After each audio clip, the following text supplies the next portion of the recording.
Hello and welcome to my podcast, Whisper in the Shadows, the true story of a real-life undercover cop. I'm Michael Bates, and I was a police officer for 15 years in one of Australia's state police forces.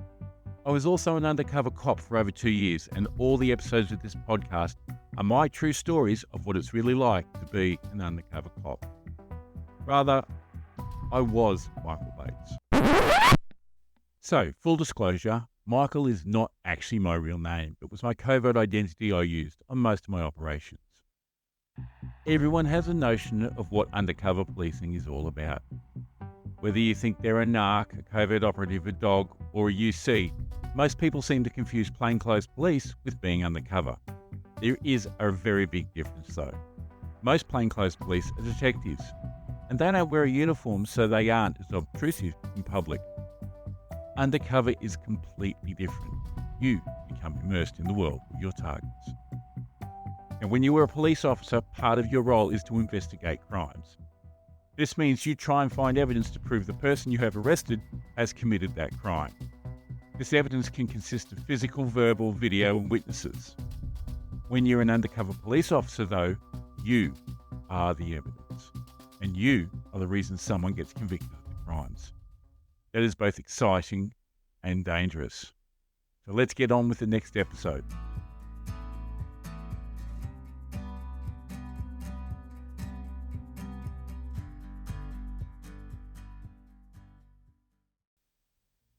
Episode 4, The Informants. In today's episode, I'm going to explore the many informants that I've worked with across all of my operations. Now, their names will come up again across other episodes, but this episode is going to give a background into them. Now, just as a side, to protect the names of the informants, I'm not going to be using their real names, despite the fact that it's been 30 years and they nor the targets in these operations possibly listen to a true crime podcast. I'm also not going to use the operation details like the internal code name. Okay, so the inevitable questions will come up. Isn't the information you're giving away going to identify these people? Well, no, I'm not going to use anything at all that is going to be able to identify them. In fact, you're probably more likely to work out who I am than who they are from the information I give. Let's also not forget that most of these people will have at some stage probably been identified anyway by the fact that when a target got arrested, they thought back to who introduced me to Michael. That's right, it was the informant themselves. I guess I've given this a lot of thought, and I don't believe I'm committing a crime at all by detailing this information of my operations, as most of it is in the public domain anyway. Of the 4 major informants I've had, I know at least 3 of them have died, and the 4th, I'm led to believe, had cancer, and that was nearly 25 years ago. If for some reason someone can work out who these people really are, it doesn't really have safety implications for them. As for the targets, some of them are still in jail and a number are dead, which is what you get when you use and or deal drugs. Informant, informer, snitch, rat, dog, canary, narc, fink, rat fink, grass. There are many names for someone who informs on criminal activity for or to the police. Basically, an informant is someone who secretly provides information to police or another law enforcement agency. If you watch a lot of crime shows on TV, you're probably familiar with informants. Now, the Urban Dictionary describes they are mostly previously caught wannabe drug dealers that turn rat when facing criminal charges. If executed correctly, they could get a police paycheck for their efforts. They don't want to face criminal charges or go to jail, so they live a life of shame. Even though they act as friends, they're just faking it to get information from someone that leads to an arrest. They could never be trusted. They are desperate to make new drug dealer friends to promptly turn them over to proper authorities. When extremely desperate, they could even turn over their best of friends just to report a new bust. They are very dangerous. This phenomenon in the war on drugs could be explained as easy busts for local law enforcement. Now, that's a bit over the top and obviously written by someone who had been busted, but you get the picture. In the world of law enforcement, informants are officially called CIs or confidential informants. The information informants provide can be useful in catching criminals, and the informant usually gets something in return, money or a reduced prison sentence, for example. Sometimes informant simply means person who gives information. An interesting byplay of these slang names is that of narc or narc, spelt with a C or spelt with a K. Here in Australia and in most of the English-speaking world, there are two separate meanings for narc and narc. The former is an abbreviation of the word narcotics officer, and the latter meaning a police informant. I was a narc with a C, and my informants were narcs with a K. So here's probably a good place to talk about buying and selling heroin, how it's generally sold, and how someone makes money from selling it. Back in the mid-90s, heroin was sold either in a packet, as a gram, as a quarter ounce, half ounce, or a full ounce, or so on, if you were being a major supplier. An ounce of heroin is 28 grams, half ounce, 14 grams, and a quarter ounce is 7 grams. Usually, you would turn 1 gram into 11 $100 packets, which is about 0.09 of a gram each. Generally, a gram was about $500 or $600. Quarter ounce was about $3,500, half ounce around $6,000, and an ounce somewhere between $10,000 and $12,000, depending on purity and your relationship with the dealer. Time for some maths. Let's say you buy 1 gram of H for $600. Now, you wouldn't cut that with anything because it will still have been stepped on at least once, but probably twice by the time it gets to that gram. Stepping on heroin is when you add another element, generally powder like glucose, to the heroin to make extra product. But for the gram example, we won't step on it. So you spend $600, then you make 11 $100 packets out of that gram. And it is exactly a gram. This stuff is measured and weighed precisely. That means for a $600 outlay, you have made $500. 11 times 100, $1,100 minus the $600, there's your $500. But it gets better. If you buy half an ounce, which is 14 grams of heroin, and step on it, say, with 7 grams of glucose powder, so half again, that gives you 21 grams, slightly lesser quality heroin. Now, that half ounce costs you $6,000. If you sell it by the gram, that is income of $12,600, which gives you about a $6,500 profit. You could probably do that in a week. But if you had people dealing for you and you sold it as a $100 packet, try 21 times 11 packets at $100 each. That's 231 packets, which is $23,000. Profit of about $17,000. And if you buy an ounce, say, cut it again with another 28 grams of powder or cutting agent, that gives you 56 grams of heroin at $600 a gram, which is $33,500. Now, that's a profit of about $20,000 to $23,000 for each ounce that you sell. If you had the right setup, which of course I alluded to that I did and moved this much weight, say, every 2 weeks, that is a lot of money you are making that you needed to account for. Hello, Mr. Casino. Well, that's where a lot of the Asian drug dealers were laundering their cash, as I was informed by one of my targets, who had a massive gambling habit. I did go to the casino to be seen and try gambling and was really, really bad at it. So instead, I came up with some inventive ways of allegedly laundering the cash to give me a clean income stream if I was investigated. So you can see why some people get caught in this lifestyle, but generally it isn't the users who are making this money. Most users sell enough to keep their own habits going, not unlike many of my targets that I dealt with throughout my operations. Susan. Susan was a young girl who I actually knew very well. As with my previous operations, I first met with my controller who gave me a rundown of the informant. She'd been caught with drugs. It seems she was a prostitute and sometimes stripper. She mainly worked freelance, but had shacked up with a much older guy, think sugar daddy, before it was actually a thing. Now, when I say sugar daddy, he lived in a caravan in a dodgy van park on the outskirts of the outer suburbs of the city. It was his influence that had led her to becoming an informant. He said he wanted her to clean herself up, get off the gear, get her out of that life, and I guess he genuinely wanted to help her. So it was decided that we would go to his van to meet Susan. My controller and I drove out there in his car and parked in the visitor park. It was a bit of a walk to the caravan, and also I took a bit of finding. This van park was dodgy back in those days, and it really isn't much better today if I'm being honest.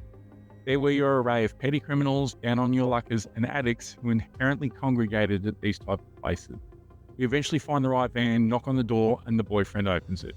This place was an absolute mess. There was stuff everywhere, clothes, boxes, cooking utensils, you name it, and it was probably in there. He was definitely no sugar daddy.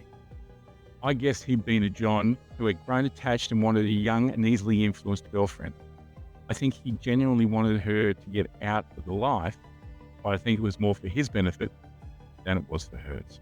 We go inside and Susan is sitting at the table looking like she was about to go to nod. She was really spaced out. The first moment I saw her, my body went into flight mode.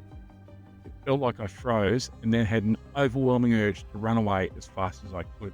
You see, I knew Susan. We'd gone to the same high school. In fact, I'd been a prefect at this school in Year 12. Every morning and every afternoon for a full school year, part of my job was to ensure that everyone was wearing the correct uniform in the morning and the correct uniform home, i.e. make sure they were wearing their berets or boaters, had their ties on, had their socks pulled up if they were boys, and if they were girls, wearing the right coloured tights. Every morning and every afternoon for a full year, Susan came through my gate. Every day she was wearing the wrong coloured tights in the morning, which I would jip her about, and every afternoon she would walk out the gate not wearing her beret, which again I would jip her about. Still, despite all the attention and the fact that she would have to have known that I was going to jip her, she came through my gate every single day for a full year. I was in my early 20s when I was doing this job, which meant that it was inside 10 years since I'd been at school. What was worse is that she was in my brother's grade as well, so it's not like she was much younger than I was. She glassily looked over at me as I came in and sat down. She had been quite an attractive young woman when I knew her, and whilst she wasn't ugly by any standard, the years since school, the turning of tricks, but mostly the drugs, had their effect on her. "This is Michael, Susan," I heard my controller say. She puts out a hand to shake mine. "Hello," she says. There was not even a flicker of recognition of me as anyone other than Michael Bates. There was no, "I know you," or "You look familiar," or "You look like someone I know." There was zip, nada, nothing. The meeting went on and we discussed what she would be doing, how she would work with me, and who she thought she could introduce me to. We also discussed our cover story as to how I knew her, which of course was basically that I was once a John of hers, and we had kept in touch. I was dealing and wanted a new supplier. That meeting took an hour or so, and as we left, I said that I would come around the next day and pick her up. We would go through our cover story again and then make some plans on meeting target. She simply said okay, and that was that. We were off and running. So my controller and I get in the car and I have a major freak out. I tell him the whole story of how I know her and that she didn't seem to twig to who I was or that she even knew me at all. We went back to the drug squad and had some more conversations. Look, to be truthful, I wasn't that concerned after those conversations. I didn't think she would recognise me given she was too drug-addled. It was agreed that she would keep going, but if she did start to twig, then we would shut the operation down straight away. If she did start to twig, it could put both of us in danger. As an aside, the reason I wasn't too concerned was because of a run-in I had when I was in uniform with someone I went to school with, who I had known since grade 4, right through high school. I was working night shift and it was about 3 a.m. in the morning. Myself and my partner were driving along a main road and we see this guy wearing a hoodie and dark clothes, carrying a satchel, walking along the footpath. He was walking towards us and I was sitting in the passenger seat of the police car. We pulled up alongside him and I asked him to stop, which he did. You could tell he had interacted with police before as he kept his face down whilst he was talking to us. I ended up getting out of the car and walked up to him. I asked him to lift up his face and I asked his name. "Mark," he said. As he lifted his face, I couldn't believe it. I knew him, and as I said, had been to school with him. Now, the fact that he wasn't really a friend but had been part of a group that had bullied me was an interesting dynamic. I said, "Mark, don't you remember me?" He looked at my face and said, "No, sir." I said, "Come on, Mark, it's my name. Surely you remember me." He looked at me again, looked at my name tag and seemed to twig. "Oh, yes, mister, my surname. I do now." Now, it turns out Mark had been using heroin for just about most of his time since leaving school. I highly doubt that if I hadn't prompted him, he wouldn't have remembered me at all. Getting back to that operation, it was decided that I continue to work with Susan. She turned out to be a really good informant and introduced me to a whole bunch of dealers and also 3 separate syndicates that we dismantled. Whilst we were working together, I did actually try to see if she recognised me by talking about school. I asked her which school she went to, and she told me. I then said I had a friend who went there and used my brother's name. She said she kind of knew him, but knew his brother better. Her words were, I knew his brother though, he was a real prick to me. Every day he would give me a hard time about my stockings and my barrow. Now look, I still don't know if she put two and two together, but I know she didn't give me up. Prior to the operation ending, she actually introduced me to two targets who were selling a lot of H in the area I grew up in. One of whom she knew from school, whom I knew too, and a boyfriend who I also knew because he used to bully me at primary school and high school. But that's for another episode. Stephen. We come to my last major informant, and boy was he a strange one. He had been caught selling speed. He lived in a country town and had been part of the organised crime group that ran the local drug trade in the region. He'd left this group some time ago, but his pitch to the drug squad was that he could get an in to the group and hence enabled to be dismantled, and a large supply and suspected manufacturer of speed could be taken off the board. Stephen lived outside of town, which made meeting him easier than with most informants. There were very few people that would notice me and my controller constantly going to his house and meeting with him. But Stephen was also wildly paranoid. I remember being at one of the local pubs with him where I was living at the time. That is, I was living in the pub. We had put pressure on him to make a meet or introduction happen to someone, anyone really, in the syndicate, as he had not made any to that point, and I'd been in town for maybe 3 weeks. We were at the pub on the Friday night. Stephen was generally a skittish character, but that night he seemed even more paranoid. Of course, he was drinking and I was paying, which I seemed to do a lot of a Friday and Saturday night. Admittedly, he had given us information that the licensee's son was dealing speed for the syndicate, which was why I was living there and trying to ingratiate myself into the family. Anyway, Stephen and I are sitting at the end of the bar. There was a guy playing his guitar, which was normal on a Friday night, in the front bar. You've got to remember this was a country town, so even in the 90s, there weren't any clubs. Now, he'd been muttering something about the fact that they were onto him and that he didn't want to go through with it anymore. I was trying to calm him down, start with, and secondly, remind him that he had to keep doing this if he wanted his get out of jail free card. Usually I'd get my controller involved, but as it was a small country town, and even though we ended up living side by side in a small unit block later, it was part of the plan that we didn't know each other, and thus being seen together in the pub would have been a big red flag. Here I was trying to convince Stephen that he had to start doing what he said he would, and he was falling apart. The conversation was getting terser and terser. At one point he started saying, I'm not a grass. You can get fucked. I'm not going to grass for you anymore. Just as he says this last sentence, the music stops, doesn't it? To this day, I'm still unsure how much of the sentence was heard by anyone, as the music had been very loud. People were yelling and clapping at the time. But I just froze. I started to get very anxious. I thought to myself, he's blown me. My cover's blown. What am I going to do? The wrong people find out. I'm going to be taken out bush, made to dig a shallow grave, and we will be shot and dumped in it. I slowly looked around to see if anyone was obviously looking at us. It didn't seem to be, which was a good start. Everyone was either too drunk or having a good time to notice, I hope.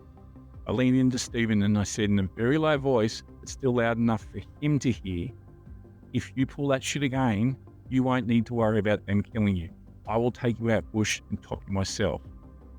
Now, you, my controller, and I will be out at your place tomorrow morning. We are going to have a real robust chat about what the fuck you are doing and why you are wasting our time. Finish your drink, get on your bike, and go the fuck home. If I hear you say shit like that again, I will smack the shit out of you wherever we are if we are in public. I know you'll probably get the better of me in the end of a fight, but you will be sore and sorry to start with. He just looked at me, then down at his beer, and slowly nodded his head. I actually thought he was going to burr up. Luckily, he didn't. Finished his beer, said goodbye to a few people, and left. So the next morning I catch up with my controller, tell her what had happened, and myself and her went out to this place and had a really good chat with him. She told him in no uncertain terms what his options were, that he needed to step up or he was going away. Obviously, he said he would step up and start to introduce me. The only person he did introduce me to was a dope dealer, and again, that's another story that we'll get to in a future episode. He didn't make any real introductions. He did, however, give me some legitimacy in the town, and from that I was able to forge some connections of my own. Some of those did raise questions about why I was driving a cop car. And to this day, I don't know if they were joking because it was a Toyota version of the Commodore, or if they really suspected I was an undercover copper. Then there was the song that was playing about the only other operation that they had in the town 20 years prior. Look, the job was closed abruptly one day. I don't know what happened, but I think information was received that I was blown. One of the squad sergeants turned up out of the blue, told me to pack my things and drove me out of town. I honestly believe it was Stephen doing a backflip and trying to cover his tracks, but I never found out, nor will I ever. As for Stephen, I don't 100% know what happened to him. Look, throughout my time, I've also had a few other informants that would lead me to one-off buys or things like fencing stolen goods from break-and-enters. Again, these stories are going to be explored in future episodes of how I went about gathering out evidence on them. As you can see, I didn't only have to worry about myself. I had to be aware that I had someone who was putting their life at risk, albeit because they got caught doing something illegal. But they also had my security in their hands, and I had to be very careful with what I said to them about how much of my real life I wove into my cover stories. Why would I weave my real life into the cover stories, I hear you ask? Someone once told me that for a lie to be believable, there should be an element of truth to it. This is because it is easier to sell a lie that you believe in and understand. That means that the best lies always have an element of truth. Makes the story easier to remember as well. The only downside is that if you give too much away, you could expose something that you didn't intend to. All in all, I would say the informants I dealt with did what they needed to do so they could survive. I genuinely believe that for the most part, their indiscretions have been tempered by the information they've provided that has gotten drugs off the street and taken down complete syndicates from the board. Has it stopped heroin use or the sale of heroin? No, of course not. But if what they have done is stop one kid from getting hooked, one user from taking an overdose, someone's child overdosing and dying, then that's an impact that's worth celebrating. Next week, I start exploring the meetings with targets and the buying of drugs from them. Thank you for listening to Whisper in the Shadows, True Stories of a Real-Life Undercover Cop. I hope you have enjoyed that episode. In the next episode, we'll explore another exciting operation. Please make sure you subscribe to the podcast so you never miss an episode. Lastly, if you're an ex-covert operative or undercover police officer and would like to chat about your experiences or tell your stories on my podcast, then please get in contact by my email, which is on this page.